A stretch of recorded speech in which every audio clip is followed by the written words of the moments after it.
Il y en a même qui considèrent peut-être regarder à devoir mettre à pied des employés si jamais le financement n'arrive pas très bientôt. Ce financement dont parle Denis Simard, en fait, c'est une entente entre Ottawa, les territoires et les provinces sur l'enseignement en français. Ça devait être re-signé à l'automne dernier, sauf que ça a pris du retard. Et ça inquiète beaucoup les organismes fransaskois qui comptent sur ces fonds-là pour ne pas couler. Pour donner un exemple, ça constitue 20% du financement total du Conseil culturel fransaskois. C'est ce que dit son co-directeur, Danny Rousseau. De son côté, le fédéral dit qu'il est pleinement mobilisé pour faire progresser les négociations sur ce protocole. C'est sur une série de témoignages, de questionnements et d'émotions que se conclut la première semaine de l'enquête du coroner sur la tuerie de James Smith. Notre collègue journaliste Fatoumata Traoré est à Melfort depuis le début de la semaine pour suivre l'enquête. Elle nous en raconte ses moments forts. Alors, la semaine a commencé avec une chronologie des déplacements entourant l'auteur des attaques, Miles Sanderson. On a aussi appris que son frère Daniel Sanderson, qui fait partie des victimes, a été le premier à être tué cette journée du 4 septembre 2022.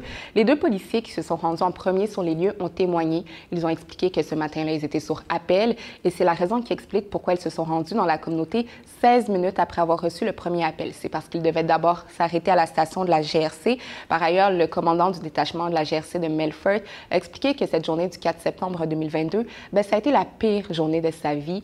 Et hier, ça a été un témoignage très attendu. C'était le témoignage de Vanessa Burns, qui est l'ex-conjointe de Miles Sanderson. Elle a expliqué que le matin du 4 septembre 2022, elle a reçu un message texte de son fils qui lui a écrit « Maman, papa essaie de me tuer ». Et c'est là qu'elle a compris ce qui se passait. Elle décrit sa relation avec Miles Sanderson comme une relation dangereuse, violente, toxique. Et ce sont ses mots à elle. Et en date d'aujourd'hui, ce matin aujourd'hui, on a commencé en abordant la psychologie criminelle et on va aussi avoir une analyse pour comprendre comment fonctionne le système des alertes d'urgence. Donc, c'est une journée qu'on va suivre de près pour vous et vous pouvez suivre la journée sur toutes nos plateformes.